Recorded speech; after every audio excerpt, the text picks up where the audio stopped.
Hello students, अभी हम दोबारा से बहुपद अध्याय के अंतर्गत बीजगणित में बहुपद अध्याय के अंतर्गत शेषफल प्रमेय के द्वारा हम इस प्रश्न को समझने वाले हैं। कौन से प्रश्न को? आपके पाठ्य पुस्तक में दिया गया प्रश्नावली जो 2 है, प्रश्नावली 2 का क्वेश्चन नंबर 4, इसको हम आज हल करने वाले हैं। 5वां नंबर का प्रश्न में भी इसी तरह का प्रश्न दिया गया है, तो आप इस प्रश्न को समझने के पश्चात आप उसे हल करके देखिएगा। तो हम अभी क्या करेंगे, इसको बहुत ही आसान तरीके से समझने वाले हैं। प्रश्न थोड़ा लंबा है ना, तो हमको सबसे पहले प्रश्न को समझना है कि प्रश्न क्या करने बोल रहा है। जब भी आपको प्रश्न दिया जाता है तो आप क्या करते हैं, सबसे पहले प्रश्न को समझते हैं, है ना। तो अभी हम क्या करने वाले हैं, प्रश्न को समझने वाले हैं। प्रश्न क्या बोल रहा है यहाँ पर, जब किसी बहुपद f(x) को x² - 9 से भाग दिया जाता है तब शेषफल 3x + 2 है। ठीक है, जब इसी बहुपद को x - 3 से भाग दिया जाए तब शेषफल क्या होगा। ठीक है ना। तो आपको यदि प्रश्न समझ में नहीं आ रहा है तो मैं एक आपको यहाँ पर उदाहरण के द्वारा समझाना चाहूंगा। देखिए, यदि मैं क्या बोलता हूं, यदि आपके पास में शेषफल 4 है, ठीक है ना, यदि आपके पास में शेषफल 4 है, आपके पास में जो भाजक है वो 5 है, तो आपका जो भाज्य है, आपका यहाँ पर भाज्य क्या रहा होगा। आपका भाज्य यहाँ पर क्या है, ये क्या है, आपका शेषफल है। ये क्या है आपका, ये आपका भागफल है। मान लीजिए मैं आपको बोल रहा हूं कि आपके पास में शेषफल 4 है, आपके पास में भागफल 5 है, ठीक है ना, और आपके पास में जो भाजक है, आपके पास में जो भाजक है वो 3 है। ठीक है, शेषफल है, भाग है, भागफल है, भाजक है, लेकिन जो भाज्य है, जिसको आप भाग दिए हो, जिसको आप भाग करे हैं, वो भाजक अनुपस्थित है। ठीक है ना। तो ऐसी स्थिति में आप भाज्य को कैसे पता करोगे, है ना, जिसका शेषफल भी मिल चुका है, शेषफल भी बताया गया है, भागफल भी बताया गया है, भाजक भी है, लेकिन हमारे पास में भाज्य क्या रहा होगा, किसको आप भाग दिए होंगे तो शेषफल 4 आया होगा, भागफल 5 आया होगा। ठीक है ना। तो जब भी आपको भाज्य ज्ञात करना होता है ना, तो भाज्य ज्ञात करना होता है यदि आपके पास में शेषफल है या भागफल या भाजक, इन दोनों में से कोई भी है, तब हमको भाज्य कैसे मिलता है, एक सूत्र के द्वारा मिलता है। कौन से सूत्र के द्वारा मिलता है, यहां पर मैं लिखूंगा, भाज्य बराबर, ठीक है, भाज्य बराबर भाजक गुणा भागफल धन शेषफल। तो इस सूत्र के द्वारा क्या होता है, आपको क्या मिलता है, आपको भाज्य मिलता है। ठीक है ना, इस सूत्र के द्वारा आपके क्या मिलता है, भाज्य मिलता है। यदि आपको, आपके पास में यदि क्या है, आपके पास में यदि भाज्य अनुपस्थित है तो आप भाजक गुणा भागफल धन शेषफल के सूत्र के प्रयोग से आप भाज्य ज्ञात कर सकते हैं, यदि आपके पास में भाजक, भागफल या फिर शेषफल है तब। ठीक है, तो यही चीज हमको यहाँ पर बहुत ही यहाँ पर क्या महत्वपूर्ण साबित होने वाला है, यहाँ पर, है ना, ये क्या है, हमको यूजफुल साबित होने वाला ये जो सूत्र है। ठीक है, तो कैसे बोलेंगे यहाँ पर देखिए, जब किसी बहुपद को x² - n से भाग दिया जाता है तब शेषफल 3x धन 2 है। ठीक है ना, यहां पर देखिए ये क्या है, से भाग दिया जाता है, मतलब ये क्या होगा, ये भाजक है। ठीक है ना, ये भाजक है। ठीक है, और शेषफल 3x धन 2 है। ठीक है, यहां पर देखिए भाजक हमको ज्ञात हो गया। ठीक है, तो हम यहां पर लिखेंगे सबसे पहले, प्रश्न में दिया है, प्रश्न में दिया है क्या, भाजक।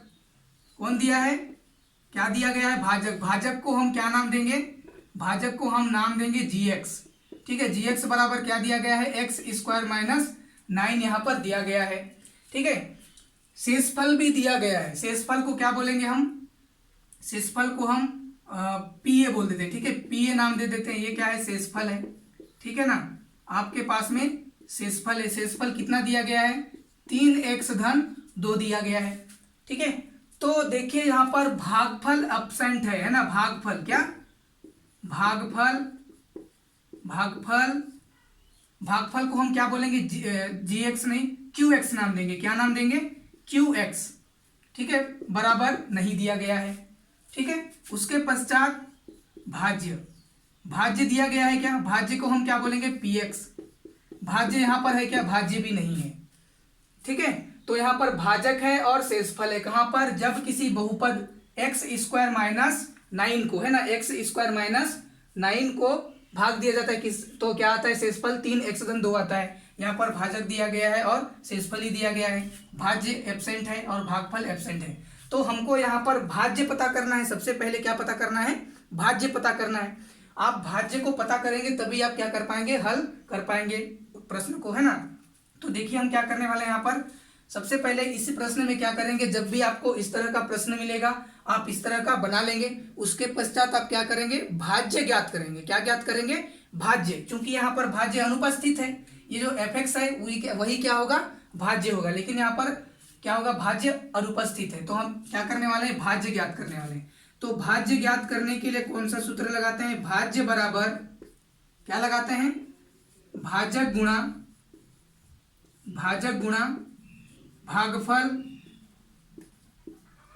धन शेषफल, है ना, शेषफल। ये सूत्र से हम क्या करते हैं, भाज्य ज्ञात करते हैं। तो चलिए ये जो प्रश्न है यहाँ पर कैसे भाज्य क्या होगा हम देखते हैं। भाजक क्या दिया गया है, एक्स स्क्वायर माइनस 9। भाजक क्या दिया गया है यहाँ पर, एक्स स्क्वायर माइनस 9। तो भाजक के जगह में लिख दीजिए, क्या लिख दीजिए, एक्स स्क्वायर माइनस 9 लिख दिया। ठीक है, गुणा है, गुणा लगा दीजिए। भागफल बोला है, भागफल दिया गया है क्या, भागफल भी नहीं है। तो भागफल की जगह में क्या लिखें, सवाल ये उठता है कि भागफल के जगह में क्या लिखें। तो भागफल के जगह में हमको क्या लिखना है, हमने क्या माना है, QX। तो हम क्या करेंगे यहाँ पर, QX यहाँ पर रख देंगे। यदि आपको भागफल दिया गया होता तो भागफल के जगह में भागफल लिख देते, है ना। उसके पश्चात देखें यहाँ पर क्या लिखना है, धन, है ना। आपको यहाँ पर सूत्र में कंफ्यूज नहीं होना है, भूलना नहीं है। भाजक और भागफल के बीच में गुणा है ना। उसके बाद फिर भागफल और शेषफल के बीच में धन है। तो चिन्हों को आप ध्यान देंगे कहाँ पे, सूत्र में। तो यहाँ धन के पश्चात हमको क्या लिखना है, शेषफल। शेषफल क्या दिया गया है, 3x-2। क्या दिया गया है, 3x-2। यहाँ पर क्या दिया गया है, शेषफल दिया गया है। तो अभी हमको क्या मिलने वाला है, यहाँ पर भाज्य मिलने वाला है। देखिए क्या करेंगे, यहाँ पर भाज्य हमको मिलने वाला है, ये भाज्य। देखिए हम इसको क्या करेंगे, इसी तरह से छोड़ेंगे। ठीक है, क्यों, क्योंकि आगे हमको और हल करना है। तो अभी फिलहाल हम क्या करने वाले हैं, इसको, इसी को हम क्या मानने वाले हैं, भाज्य मानने वाले हैं। देखिए यहाँ पर अगर QX का मान पता होता, क्या होता, QX का मान यहाँ पर यदि ज्ञात होता तो यहाँ पर ये हल हो जाता, और हल होने के बाद भाज्य तो आता ही ना। लेकिन देखिए यहाँ पर QX है, तो हम क्या करेंगे, इसको यहीं पर छोड़ देंगे और इसी को क्या मान लेंगे, भाज्य मान लेंगे। तो हमको क्या करना है, इसी को क्या मान लेना है, भाज्य मान लेना है। ठीक है ना। तो ये हमारा अभी भाज्य मिल चुका है। ठीक, हमने कहाँ तक हल किया प्रश्न को, यहाँ तक हल किया। ठीक है ना। शेषफल 3x-2 है। तो आप इसी तरह से क्या करेंगे, यहाँ तक हल कर लेंगे। उसके पश्चात आपको प्रश्न क्या बोलता है, जब, है ना, जब इसी बहुपद को x-3 से भाग दिया जाए तब शेषफल क्या होगा। जब इसी बहुपद को, कौन से बहुपद को, इसी बहुपद को, है ना। ये क्या है आपका, यहाँ पर जो भाज्य एब्सेंट था, जो भाज्य अनुपस्थित था, है ना, हमने जो ज्ञात किया भाज्य, उसी भाज्य के साथ में, है ना, वही बहुपद, यही भाज्य, उसी भाज्य को आप अब x-3 से भाग दो। प्रश्न क्या बोल रहा है, पहले प्रश्न क्या बोला, कौन से बहुपद को, सिंपल सी बात कहूं तो कौन से भाज्य को आप भाग करोगे तो इसका भाजक ये होगा और शेषफल ये होगा। तो हमने भाज्य ज्ञात कर लिया, ये रहा प्रश्न। उसके बाद क्या बोल रहा है, जब इसी बहुपद को, है ना, वही जो बहुपद जो अनुपस्थित था, जो हमको मिल गया है, अब इसी बहुपद को आप x-3 से भाग दीजिए तब शेषफल क्या आता है। ठीक है ना। तो इसलिए हमको यहाँ पर भाज्य ज्ञात करना सबसे पहले बहुत जरूरी था। अभी हम क्या करेंगे, हमारे पास में नया वाला भाजक मिल गया है। कौन सा है नया वाला भाजक, x-3। अब x-3 को इसके साथ में हम क्या करने वाले हैं, भाग करने वाले हैं। ठीक है। तो देखिए हमने शेषफल प्रमेय पढ़ा हुआ है ना। शेषफल प्रमेय में हम क्या करते हैं, भाज्य और भाजक को देख करके ही बता देते हैं कि शेषफल क्या है। तो क्यों ना हम शेषफल ज्ञात करें, किसे ज्ञात करें, शेषफल प्रमेय से ज्ञात करें। तो शेषफल प्रमेय के लिए हमको क्या चाहिए, भाजक चाहिए। भाजक क्या दिया गया है यहाँ पर, x ऋण 3 दिया गया है। तो यहाँ पर मैं लिखने वाला हूं भाजक, ठीक है। भाजक दिया गया है कितना, भाजक दिया गया है x ऋण 3, यहाँ पर क्या दिया गया है, भाजक दिया गया है। और मैंने आपको पिछली वीडियो में बताया था कि भाजक को देख करके हम क्या करते हैं, शेषफल प्राप्त करते हैं। तो देखिए यहाँ पर शेषफल प्रमेय से, है ना, कौन से प्रमेय से, शेषफल प्रमेय से क्या होने वाला है, शेषफल प्रमेय से भाजक को पकड़ लीजिए आप। किसको पकड़ लेंगे, भाजक को। भाजक कौन है, भाजक कौन है, यहाँ पर x ऋण 3 है। तो आपको शेषफल प्रमेय से क्या मिलने वाला है, शेषफल मिलने वाला है, ठीक है। तो हम क्या करेंगे, यहाँ पर शेषफल प्राप्त करेंगे। तो आप लिख दीजिए शेषफल, लिख दीजिए, है ना। शेषफल को क्या मानेंगे, r मानेंगे। r बराबर आपको क्या मिलने वाला है, x ऋण 3 को हल करेंगे, वही क्या होगा, आपका शेषफल होगा। क्या है यहाँ पर, x ऋण 3, आप इसको क्या करते हैं, आप इसको बराबर कर देते हैं ना, बराबर लिख देते हैं, ठीक। उसके पश्चात क्या करना है हमको, है ना, अभी मैं इसको क्या कर रहा हूं, कोष्टक में नहीं लिख रहा हूं, ठीक है। तो अभी हम x का मान प्राप्त करेंगे, वही हमारा क्या होता है, शेषफल होता है। तो x को छोड़ दीजिए, बराबर -3 को उस पर क्या पक्षांतर कर दीजिए, -3 उधर जाके क्या हो जाएगा, +3 हो जाएगा। तो देखिए यहाँ पर x का मान क्या मिला है, अभी x का मान यहाँ पर 3 मिला, ठीक है। तो r यहाँ पर क्या मिला है, r बोले तो यहाँ पर शेषफल क्या बोले हो, PA, ठीक है। शेषफल को क्या मानते हैं हम, PA, क्या मानते हैं, PA। तो यहाँ पर x का मान अभी हमको क्या मिला है, x का मान 3 मिला है, ठीक। तो शेषफल हमको r बराबर क्या मिला है, यहाँ पर r बराबर यहाँ पर, या फिर आप क्या लिख सकते हो, PA, ठीक है ना। PA बराबर क्या मिला है, 3 मिला है, या फिर बोल सकते हैं x बराबर 3 मिला है, क्योंकि यहाँ पर a और x क्या होता है, बराबर होता है। तो इसके पश्चात, है ना, जैसे ही आपको शेषफल मिल जाएगा, ठीक, जैसे ही आपको यहाँ पर शेषफल मिला, तो उसके पश्चात आप क्या करते हैं, यहाँ पर भाज्य को हमको पकड़ लेना है, ठीक है। भाज्य क्या है हमारे पास में, भाज्य हमारे पास में दिया गया है, ठीक है। भाज्य हमारे पास में क्या दिया गया है, एक्स स्क्वायर, है ना, इसी के साथ में भाग करना है ना, एक्स स्क्वायर, क्या, एक्स स्क्वायर। अभी हम शेषफल प्राप्त कर रहे हैं, ठीक है ना। आर हमको मिलने वाला है, असली रियल वाला, यही उत्तर प्राप्त करने का कारण बनने वाला है। देखिए एक्स स्क्वायर -9, एक्स स्क्वायर -9, गुणा का चिन्ह, गुणा का चिन्ह लगा दीजिए। फिर क्यू एक्स है, तो यहाँ पर क्यू एक्स रख दीजिए, ठीक है। धन लगा दीजिए। 3x + 2, 3x + 2, तो हमने क्या किया, भाज्य को लिख दिया, ठीक है। तो अभी हमको x का मान क्या मिला है, x का मान 3 मिला है। तो हम क्या करते जाएंगे, भाज्य में जहां पर भी x है, भाज्य में जहां पर भी x है, हम क्या करने वाले हैं, x के मान को रखने वाले हैं।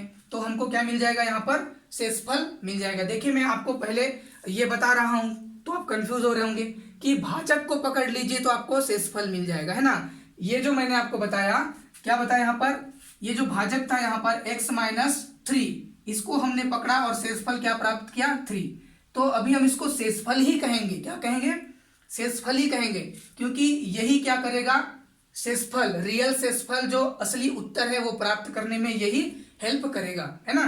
तो हम क्या करेंगे, अभी शेषफल को ज्ञात करने के लिए जो भाज्य दिया हमको, जो भाज्य मिल गया है यहाँ पर, है ना, भाज्य दिया गया है, उस भाज्य में हम क्या करने वाले हैं, x के मान को रखने वाले हैं, ठीक है।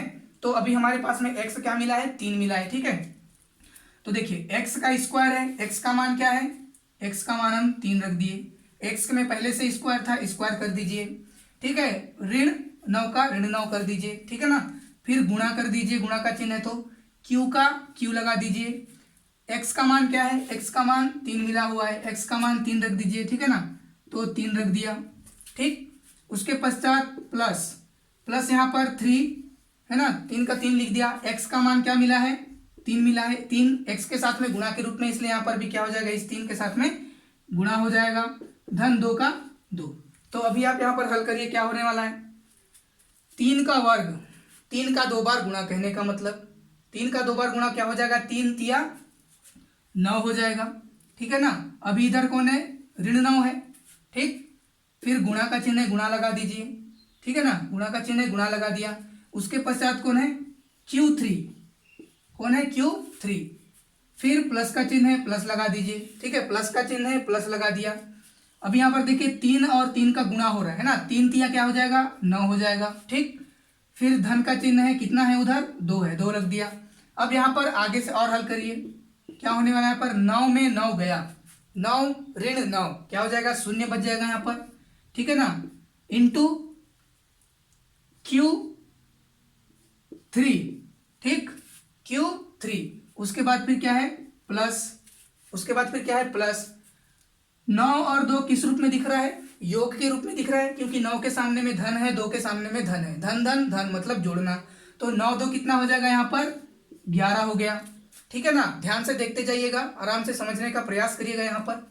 तो अभी हम क्या करने वाला है, देखिए यहाँ पर शून्य मिल चुका है, शून्य गुणा Q3, Q3 का गुणा किससे हो रहा है शून्य, तो शून्य से, तो किसी का भी शून्य के साथ में गुणा होता है तो कितना आता है उत्तर शून्य ही आता है। तो Q3 का गुणा शून्य से क्या हो जाएगा शून्य आ जाएगा ना, Q3 का शून्य के साथ में गुणा क्या हो जाएगा शून्य ही आ जाएगा। उधर प्लस में कौन है 11 है, उधर प्लस में कौन है 11 है। तो आप देखिए यहाँ पर 11 और शून्य को जोड़िए तो कितना आ जाएगा आंसर, आंसर कितना आ जाएगा 11, ठीक है, कितना आ जाएगा 11। तो आपको R बराबर यहाँ पर क्या मिला शेषफल है ना, R क्या है हमारा शेषफल है। तो इस प्रश्न में हमको क्या मिला शेषफल क्या होगा, अतः शेषफल क्या होगा 11 होगा। शेषफल कब होगा 11, जब आप दिए गए बहुपद में x-3 को है ना x-3 से भाग करेंगे तब आपका शेषफल क्या होगा 11 होगा।